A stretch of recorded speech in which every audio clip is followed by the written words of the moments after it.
Kita nyo niyo? Mas sale ba nagyapon balikan ta kamo. Super late na kita nga mo nga Christmas shopping tita ang sa mga bata. Bala tong kay Santa Claus bala sa sako. Tay ano abi nagsakit ang ulo ko so nagluto ko sang lumpia kagabi abot na bala nagalaunang lumpia ko bigatlan. So karon medyo sakit gawang ulo ko kay kulang ako sa tulog pero I need to get up kaya nga ako mga bata damo sang listahan. Tapos si uncle nyo may ubra pa. So sino magbayad sining amon nga cart ni hindi ko pwede bidyuhan kay makita ka mga bata ko.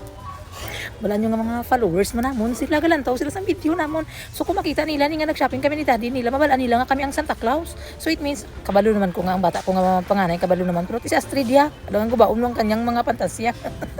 Si ate yan, nag-go with the flow na lang na siya. Pero gin-check ko anay ni ho. Do wala sa may gusto siniso, I have 4 na sa balay. So gusto ko siya dugangan. So once mag-sale na siya, birahon ta. So ang presyo niya is 59 pa. Pero magbrato na siya, mag-half price na siya. Tibalikan ko na, kahit unon ko. Nahulat ko lang si uncle mga 20 minutes, ma-out na siya sa work niya.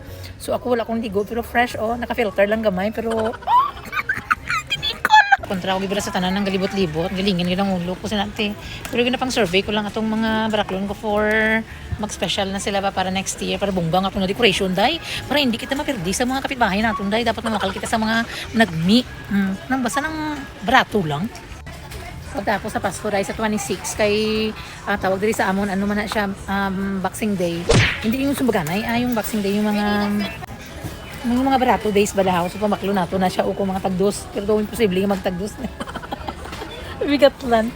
Gusto ko na na-imagine ko lang yung mga nanay nga mga gusto kita ni magbakal sa mga regalo para sa mga bata nila no. Tapos nang wala ka bala sang ibakal nagarantaw bala ko diri sa mga trolley sa mga nanay no puno-puno ang ilang mga mga mawala sini so na-imagine ko sa Pilipinas tong mga gusto-gusto man tani nga maghatag sang namin nga mga butang para sa ilang mga bata kaso nga lang gani bisan Noche Buena nga 500 nga ginambal sang gobyerno hindi pa nila ma-afford ano na lang ni minsan unfair talagang kinabuhi maglantaw bala ko do matululuha ko mag-imagine ko ba samantalang diri sa amon ang ibang mga regalo wala pa nang kalabuksan mamakal na naman pero amo gid ang kinabuhi naton no. So while waiting ako kay Uncle nakita ko siya very nice ang camping bak mag-picnic ka mo. Din man tana tong pantasma ko nga ba naman dugay tan. Balo mo kung kaisa timas namin iya ko nara si Uncle kay masiling siya mo lang hiwa. Balo mo siya na mabayad. Ang sa panganay ko nga babae halos nakuha ko na siya tanan kay mabasa ko man. Ang problema karon ninin kay Astrid kay dugin pang drawing ilang pangalan sa mga toys nga gusto niya. Ang problema karon so anong ta ini? Ay, 20 centavos. Why na guro niyan din man. Unicorn head. Makita niyo yung iba ng mga trolley, mga puno-puno. Nami siya Kaso makabungog man ang iyang presyo. Masakit na rayuma. Nga bayo-bayo na lang siguro ko kay Astrid no. Hindi ko maintindihan ang iyang lista. May nami I think si Santa mabay for me. Kay mamar na subong so always na nagkakato sa beach.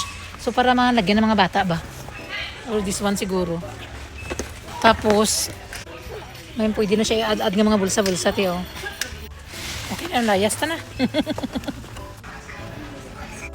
Yeah, all that, tagdos. Yeah. Damong sale ng mga chocolate tiyo. Antayin nyo lang pag Boxing Day, barato na ni tanan. Ari, mga tagsalapi na lang ni.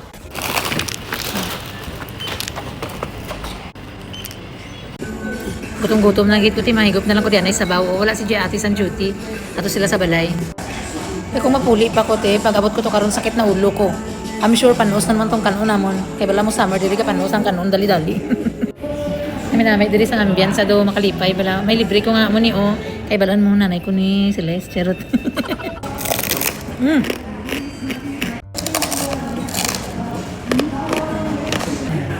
Thank you. Nanawa tita. May puno-puno nilang sabaw, balo silang gutom ko. Up single house. Pati makaon tate. Dapat may sili. Libat na mata ko sa guto. Abalik ko sa mga halinan sang sakit sa ulo ko ang guto. Kung kaisa ba na nagalakat ka, lalo na kung dito kay Lola. The best Dito na naman ako sa sa shop kay nagbakal gani ko sinao. Ang message ni ate sa akon kay mahimo sila sang cookies para kay Santa Claus. Very important gid kuno ni. Kay hindi pwede nga wala sang biskwit kay gutom nga daan ko ni Santa Claus panagtag ka mga regalo. So mabake sila ni Inday Astrid. Nagpapakal gid sang eggs. Kay hambal niya shit paano kuno makabake sang cookies kung wala sang itlog. O, di ba? Kita nyo kung ano kadamo ang mga sale nga mga chocolates te. Basta Pasko diri sa amon, damo sang sale nga mga muni kay ginapang regalo man ini siya. So makuha kita no para sa atong mga mga pamangkin ba mga lalaki. Naka half price na siya tino. So makuha kita sang 4. Ari pa kinti oh. Ay. Dako tiyan ko ba? Minum ka ni. Oh, ang tiil ko, masakit. Sabay na mga guys, mapulin ako sa bahay. Tsaka mamutos na naman ako ng mga regalo. Parang uto-uto lang tayo nito. Ikaw nagbakal, ikaw pa mamutos. Tapos pagbukas sila bukas, tanan nilang mga papel na naman. Ikaw naman namang limpyo. O, di ba namin? Ding! I got you something. Wow! What do you say? Thank you. I'll try this. Shit, namakal pa ko ginasin sa shop, oh. Maganda na naman kami sa birthday party, tita. May dala kami nga sudan. So, yan ang dala ko, Teo. Atong belly natin nga may pipino. Tapos, arang Korean pork. Ay, beef galite. Oh, wow. Fried rice. Fried rice no. Curry. Oh. Oy, manok. Oh, good. Oy, chops. Ano man ito, Teo? Ay, wow. Init-init pa. Oy, spring roll. Ay, kalami. Tapos ang pinakurat muna, Bi. Kalain nila balaydan, no? Kalain nila view. Did you see the boat? Yeah, that's outside. May nagka-party man dito sa unahan, Teo. Kanya-kanya na lang party, subong. Kauna. Ate. Kuyawa sa cake, eh. Mulai lang dako kay nga boat ay pang rasa crossing ba. Taba pa diri si Chu, ay.